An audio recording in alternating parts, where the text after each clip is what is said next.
चलिए आज आपको ले चलते हैं काला पानी से लेकर मिनी दार्जिलिंग तक की उपाधि वाले जिले में लोक रचनाकार के रूप में विख्यात और हिंदी फिल्म को हीरामन जैसे चरित्र देने वाले फणेश्वर नाथ रेणु का जन्म बिहार के अररिया जिले में हुआ था। अब का यह अररिया जिला रेणु के जन्म के समय पूर्णिया का हिस्सा था।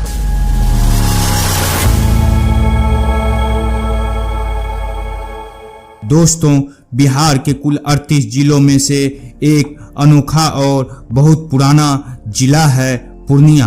पूर्णिया जिले की विशालता का अंदाजा इस बात से लगाया जा सकता है कि तब के पूर्णिया में आज के पूर्णिया, अररिया, कटिहार, किशनगंज जिले शामिल थे। पूर्णिया जिला बिहार की राजधानी पटना से लगभग 300 किलोमीटर की दूरी पर स्थित है। इस जिले की भौगोलिक क्षेत्रफल 3202 वर्ग किलोमीटर है। यह जिला उत्तर में अररिया, दक्षिण में कटिहार और भागलपुर, पश्चिम में मधेपुरा और सहरसा तथा पश्चिम बंगाल के दिनाजपुर और बिहार के किशनगंज जिले की सीमा पर है। इस छोटे से शहर में भारतीय वायुसेना, एसएसबी, भारतीय सेना और सीमा सुरक्षा बल का कार्यालय भी है। दोस्तों, अगर इस जिले की न्यूमेरिकल डेटा की बात करें तो 2011 के सेंसेक्स के आधार पर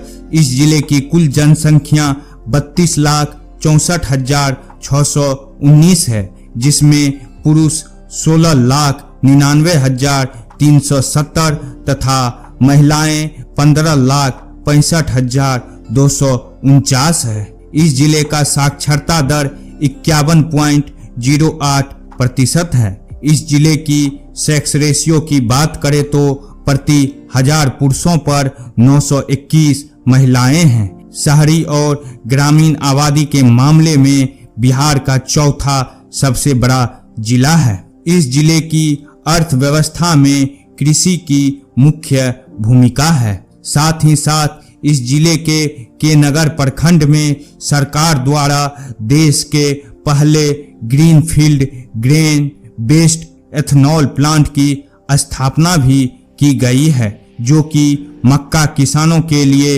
एक बड़ी सौगात थी। बता दें कि इस जिले के 90,000 हेक्टेयर में केवल मक्के की खेती की जाती है, इसलिए यह क्षेत्र मक्के के खेती के लिए काफी चर्चित है। इसके अलावा यहाँ पशुपालन भी यहाँ के लोगों के आय का मुख्य स्रोत है। इस जिले को कुल 4 अनुमंडलों में बांटा गया है। पूर्णिया सदर, बैसी, बनमनखी और धमदाहा।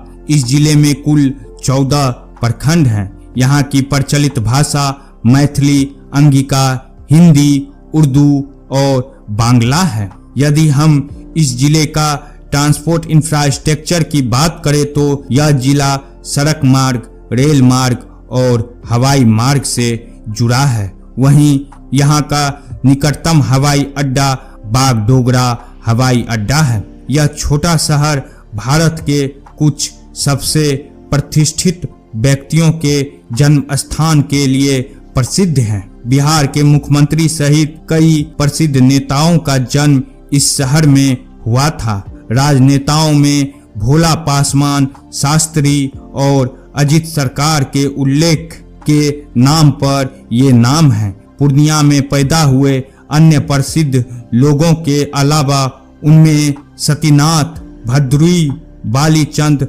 मुखोपाध्याय, फणेश्वर नाथ रेणु, सुशांत सिंह राजपूत और गुरमीत चौधरी शामिल हैं। चलिए इस जिले की इतिहास में चला जाए, क्यों इसे काला पानी से लेकर मिनी दार्जिलिंग तक की उपाधि मिली। इस जिले का इतिहास बहुत ही पुराना रहा है। इतिहास के पन्ने में पूर्णिया बहुत विशाल जिला हुआ करता था। यह भारत के पुराने जिलों में से एक है। पूर्णिया के प्रसिद्ध इतिहासकार डॉक्टर रामेश्वर प्रसाद ने कई बरस की मेहनत के बाद यह मान्यता दी कि पूर्णिया जिले की स्थापना 14 फरवरी 1770 को हुई थी। ईस्ट इंडिया कंपनी ने 1757 में पलासी और 1764 में बक्सर की लड़ाई लड़ी थी। इस जंग में बंगाल के नवाब, मुगल बादशाह और अवध के नवाब को मुंह की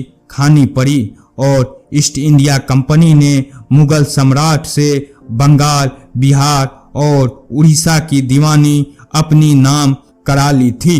इतिहास बताता है कि हमारे परम पूज्य राष्ट्रपिता महात्मा गांधी ने अपने जीवन काल में 3 बार पूर्णिया की यात्रा की थी। इस यात्रा में बापू पूर्णिया शहर से 25 किलोमीटर दूर एक गांव विष्णुपुर गए थे। पूर्णिया जिला मुख्यालय से 8 किलोमीटर दूर रानी पतरा में ऐतिहासिक सर्वोदय आश्रम है। कहते हैं कि आजादी के पूर्व महात्मा गांधी भी इस जगह पर आए थे।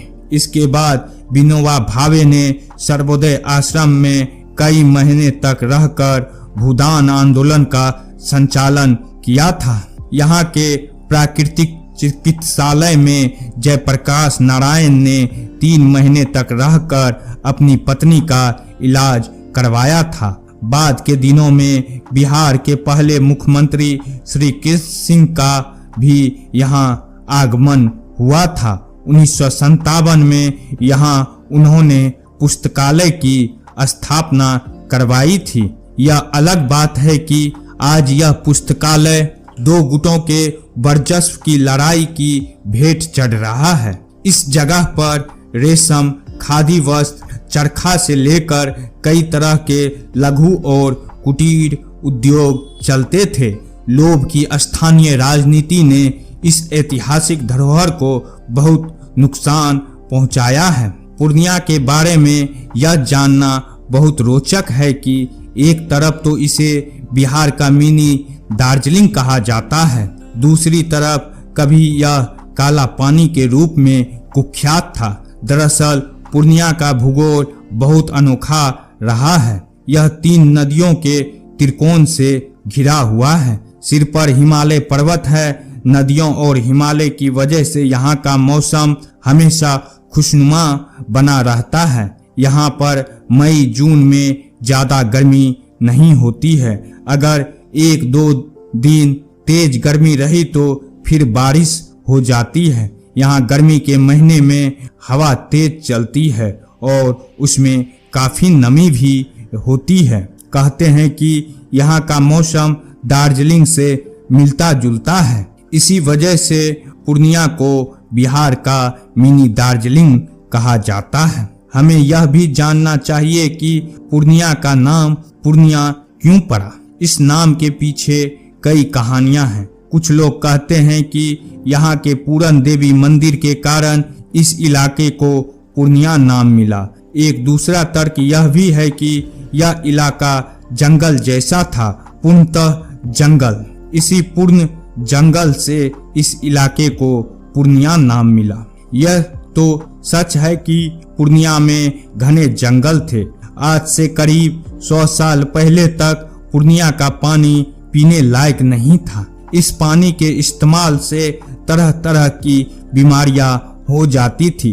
पूरा इलाका जंगली और दलदली था। इसी वजह से मिथिला और बिहार के अन्य इलाकों में पूर्णिया को काला पानी की उपाधि दी जाती थी। इस संदर्भ में एक लोकोक्तियां हैं, जहर खो ना माहुर खो, मरे का होता पूर्णिया जो। यानी अगर मरना है तो जहर माहुर नहीं खाओ, पूर्णिया चले जाओ। लेकिन 1899 और 1934 के बड़े भूकंप ने कुछ ऐसी भूगर्भीय हलचलें की कि यहाँ के पानी में बदलाव आया और इलाका थोड़ा रहने लायक हो गया। यहाँ स्थित रामकृष्ण मिशन में होने वाली दुर्गा पूजा बहुत चर्चित है। बंगालियों वाले अंदाज में पूरी श्रद्धा के साथ यह पूजा इलाके में धूमधाम से संपन्न होती है। पूर्णिया में घूमने वाली जगहों में पूरन देवी मंदिर, पीर बाबा मंदिर, जलालगढ़ का किला, काजा कोठी आदि हैं। पूर्णिया से महज 10 किलोमीटर की दूरी पर गुलाब बाग में उत्तरी बिहार का सबसे बड़ा अन्य बाजार है। पूर्णिया जिले को सीमांचल भी कहा जाता है। चलिए बात करते हैं यहाँ के पर्यटन स्थल के बारे में। पूर्णिया के पर्यटन स्थल में हम सबसे पहले बात करेंगे जलालगढ़ किले के बारे में, जो पूर्णिया में स्थित है। यह किला लगभग 300 साल पुराना है। यह पूर्णिया शहर से लगभग 20 किलोमीटर की दूरी पर उत्तर की दिशा में स्थित है। वैसे तो यह एक मुगल काल के समय का ही है, लेकिन इसे कब और किसने बनवाया था इसका कोई स्पष्ट उल्लेख नहीं किया गया है। कई इतिहासकारों का तो यह भी कहना है कि इसे बंगाल के नवाब द्वारा बनवाया गया था। हालांकि अब यह एक खंडहर के रूप में बदल चुका है। आइए अब एक नज़र दौड़ाते हैं यहाँ के कांझा कोठी पर। इसके सौंदर्यीकरण का काम सरकार कर रही है ताकि इसे और भी अच्छे पर्यटक स्थल के रूप में विकसित किया जा सके। बता दें कि यहाँ पार्क के बीचों बीच 16 एकड़ का तालाब है। इस तालाब में मनोरंजन के लिए बोटिंग भी किया जाता है। यदि पिकनिक के लिहाज से देखें तो यह बेस्ट पिकनिक स्पॉट के रूप में भी हो सकता है। प्राचीन समय में यहाँ नील की फैक्ट्री भी थी, जिसका भवन आज भी मौजूद है। अब हम बात करते हैं पूर्णिया सिटी के सौर नदी के तट पर स्थित एक ऐसे मंदिर के बारे में जो 200 साल पुराना है। यह मंदिर मां काली का मंदिर है, जहां कई लोग दर्शन के लिए आते हैं। इस मंदिर को लेकर लोगों के बीच ऐसी अवधारणा प्रचलित है कि जो भी लोग अमावस्या की तिथि को आयोजित होने वाली विशेष पूजा अनुष्ठान में मन्नत मांगते हैं, उनकी मन्नत पूरी होती है। पूरन देवी मंदिर पूर्णिया। यह मंदिर त्रिपुरा सुंदरी का प्राचीन मंदिर है। त्रिपुरा सुंदरी देवी दुर्गा का ही एक रूप है। पूर्णिया शहर स्थित इस मंदिर के प्रति यहाँ के लोगों में काफी श्रद्धा है। माना जाता है कि इस मंदिर का निर्माण राजा चंद्रलाल सिंह ने करवाया था। बड़हा मंदिर।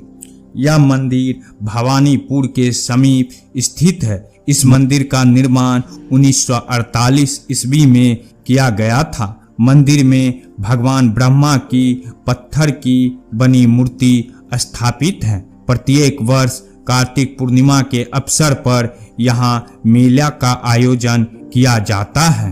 भवानीपुर पूर्णिया शहर के दक्षिण पश्चिम से लगभग 8 किलोमीटर की दूरी पर कत्यानंद नगर के समीप यह गांव स्थित है। यह गांव यहाँ स्थित देवी कामाख्या के मंदिर के लिए जाना जाता है। माना जाता है कि इस मंदिर में सच्चे दिल से प्रार्थना करने पर सारे रोग से मुक्ति मिल जाती है। इसी कारण यहाँ भक्तों की भीड़ रहती है।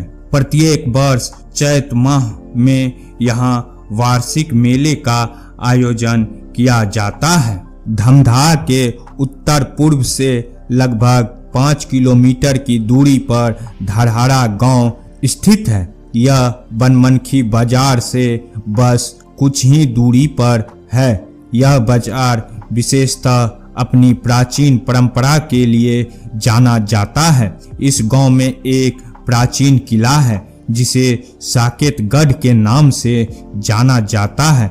पौराणिक कथा के अनुसार इस किले का निर्माण राक्षस राजा हिरण्यकश्यप ने करवाया था। यहाँ पर एक एकाश्मक भी है जिसे मणिकथन के नाम से जाना जाता है। कहा जाता है कि मणिकथन स्तंभ में से भगवान नरसिंह प्रकट हुए थे और उन्होंने हिरण्यकश्यप का वध किया था।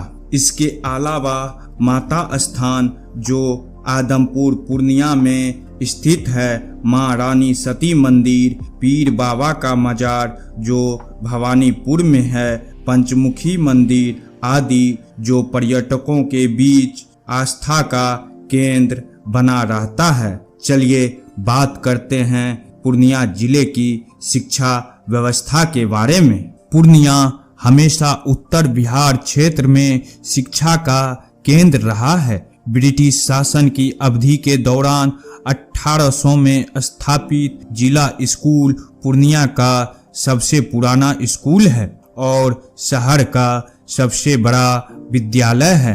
जवाहर नवोदय विद्यालय सरकार द्वारा संचालित एक प्रतिष्ठित स्कूल है। भारत के प्रमुख विद्यालय श्रृंखला JD Goenka public school Patna और गया के बाद पूर्णिया में बिहार का तीसरा परिसर है। इसके अलावा पूर्णिया में कई सारे प्राइवेट और गवर्नमेंट स्कूल और कॉलेजेस हैं, जैसे कि BNC college Dhamdha, ML Arya college Kasba, Vidya Vihar institute of technology Purnia, Purnia college Purnia, Brijmohan Thakur law college Purnia, DAV public school Purnia, Vidya Vihar Purnia आदि।